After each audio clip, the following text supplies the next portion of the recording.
So a lot of musicians have music stands that they're responsible for. In other words, they're not relying on music stands owned by a school or organization. They have their own music stands. And a lot of them use stand lights under various situations. There are things like the original Mighty Bright two-headed Martian invader looking music stand lamp, which I think is still manufactured today. And there are the ones that are more like light bars. This is a Mighty Bright Encore model with 6 LEDs. And this is a Mighty Bright Orchestra light with 9 LEDs, otherwise being pretty similar to the Encore. And they have a pretty good spring clamp, which holds pretty well to music stands like this.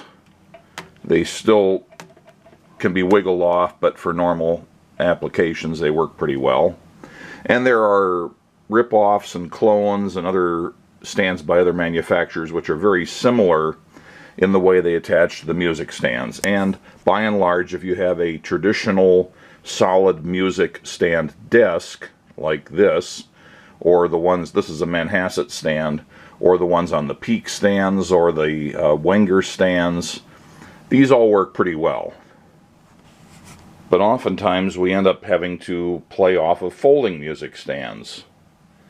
This is a Koenig Meyer stand. They're very popular. There's a lot of different models, but I think the folding desk is common to all their models, certainly all the ones I've seen.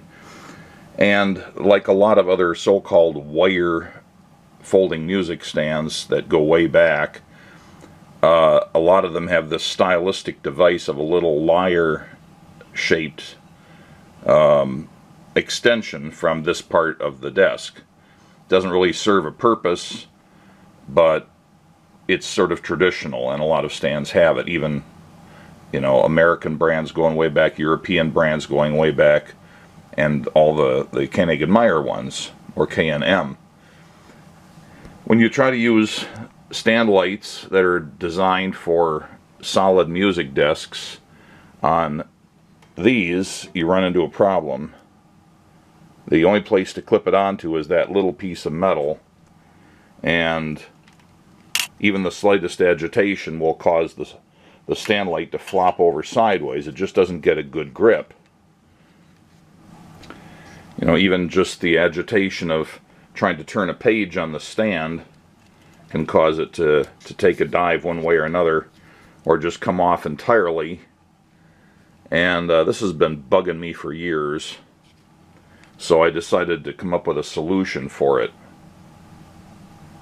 What if we do something with these folding stands to increase the size and characteristics of this lyre so that it's ideal for clamping into these stand lights? So I made up this little adapter here. It has a scuffy surface on the two big sides and a slot that's designed to fit over a typical music stand lyre like this. It only has a slight amount of wiggle room, but its exterior dimensions are ideal for the clamps that are on all these music stand lights like this. Now you may notice that I'm moving the lamp all over the place, and it takes pretty strong wiggling to get it to slide on this. Normal handling, it's not going anywhere.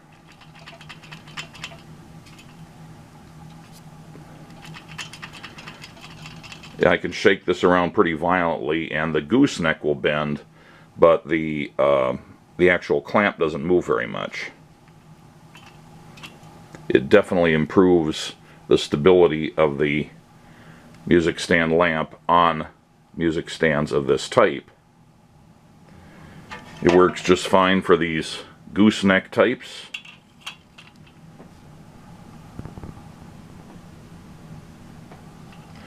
And you can actually leave the adapter in the stand lamp's clamp and just stick it on when you need it. Or you can take the lamp off the adapter and leave the adapter on the stand, or do whatever you really want to do with it. And yes, it even works with these big orchestral bruisers.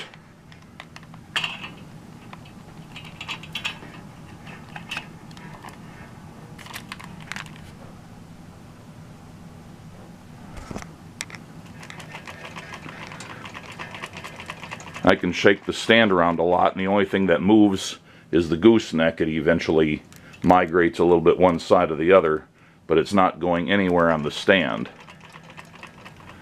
But once again, it can be easily removed and put back on.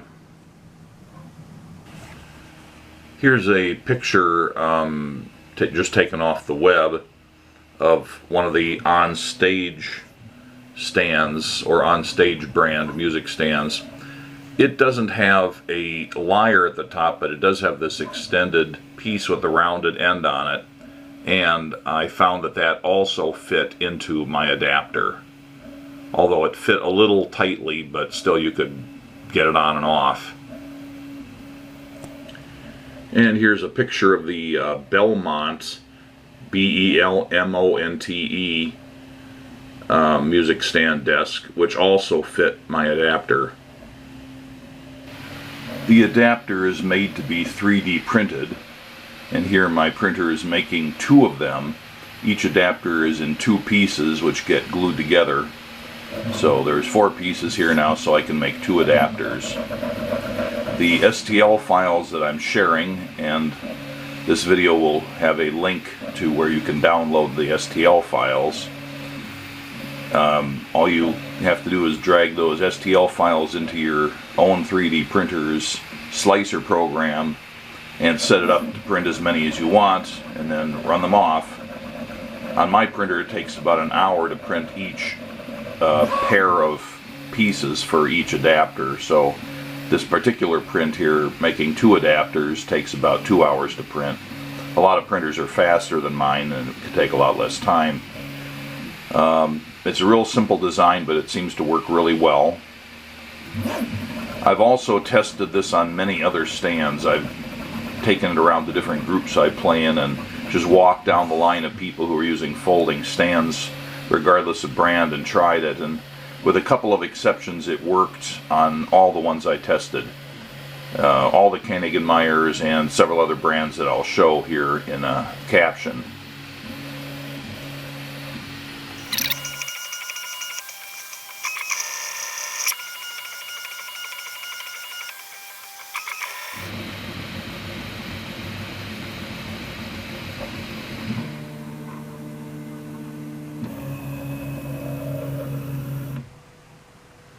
Complete. Here are the 3D printed parts.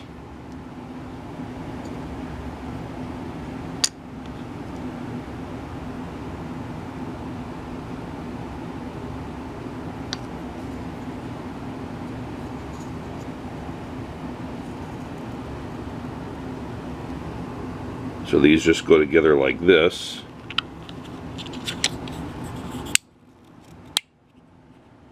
They fit together fairly tightly, but they'd still come apart if you don't use glue. You end up with this slot on there. The illusion that it's sort of C-shaped is just due to the printer not being able to print really sharp corners. So that's just a slight rounding of the corners on this protuberance here. Makes it look like it has a more significant slot in there. It's really only very shallow. It's basically just a nice clean rectangular slot. The slot, by the way, if I can get good lighting on it here, is 25 millimeters wide, and it's only a couple of millimeters. Again, the camera's not going to show it clearly, but the slot is only 2 millimeters across. So 2 by 25, and then it's about 32 millimeters deep.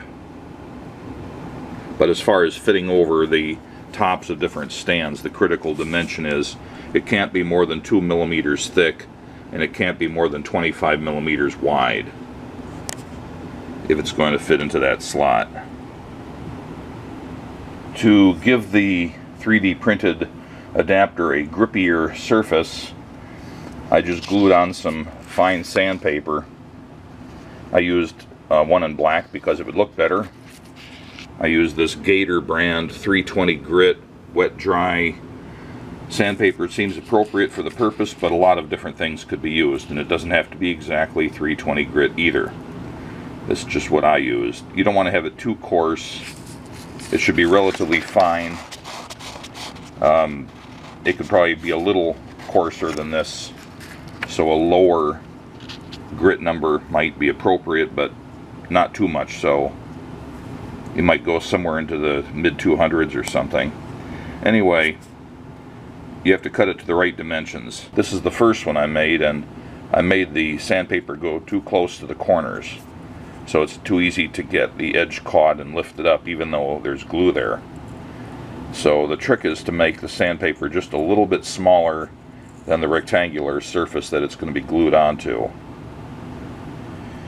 The rectangular dimensions of the adapter are 35 millimeters by 40 millimeters. So I suggest going in 1 millimeter from each side, so the sandpaper would be cut to 33 by 38 millimeters, 33 by 38. And I've got that marked out on the back side here for the 2 adapters I'm currently printing, 4 pieces total. And they just need to be cut with a razor like this, or a utility knife like this. The trick to cutting sandpaper is to always cut from the paper side, and don't cut quite all the way through. You're cutting through the paper but not through the grit. And then once you've done that, then it just comes apart real neatly. And you also haven't torn your blade up by exposing it directly to the very abrasive grit. So now I've got my 4 little pieces of sandpaper here.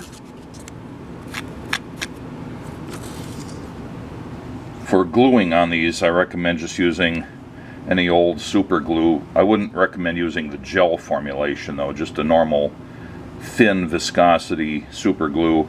I've used this stuff here. I have lots of little one-use tubes of generic crazy glue.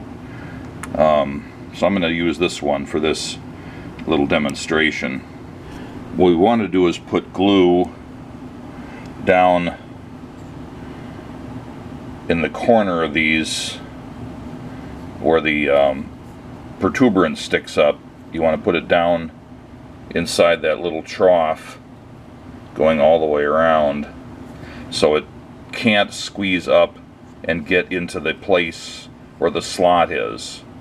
You want to be able to glue it on the side of, again it's hard because this is black and it's not reflecting very well, but you want to get it on that side and the adjacent side that looks black here. You can kind of see where I put it there. And then squeeze it together really hard for a few seconds until the glue can set up. I always just shoot it with accelerant.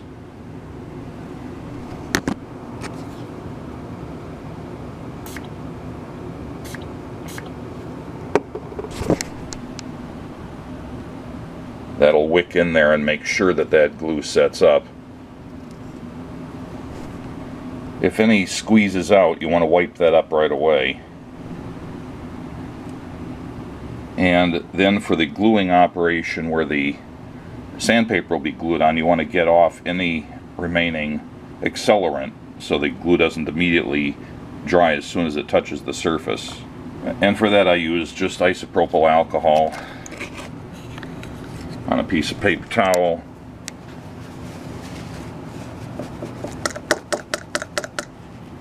And just wipe the whole thing down. Okay, we have the two glued adapters here.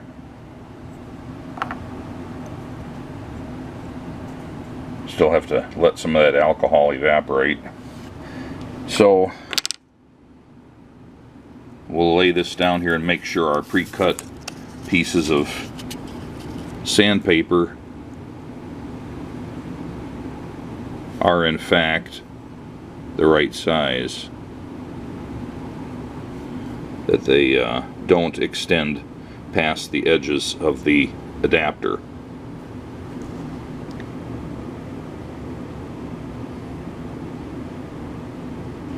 And then I spread a bead of super glue around the outside and just a little bit around the middle. You don't want to go right up to the edge because that'll make too much glue squeeze out. And then of course pick it up very carefully so you don't get the glue all over your fingers. We want to lay the sandpaper down on there and then very quickly adjust its positioning, but don't press it down or it'll bond. And then when its position looks good, then go ahead and press it down and flip it over and do the same thing for the other side. Here's the other piece. Check the positioning.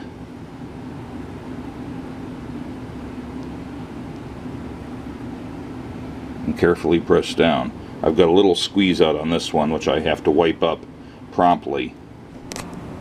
And then give it a shot of accelerant.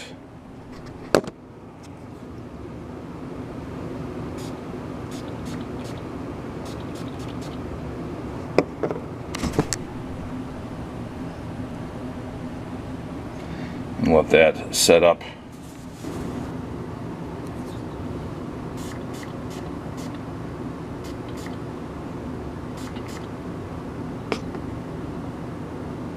And there's the second one after I've sprayed a light bit of accelerant all the way around so it can get at the super glue around the edges of the sandpaper. Alright, there are the two completed adapters.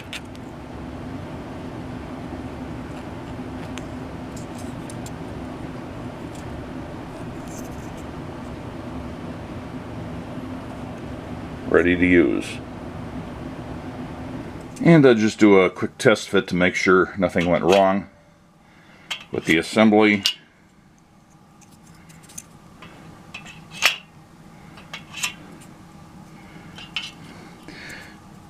The slot is slightly off-center, and that's by design. For the best results, the part of it that's narrower on this side of the slot than on that side, this is the part that should face the front.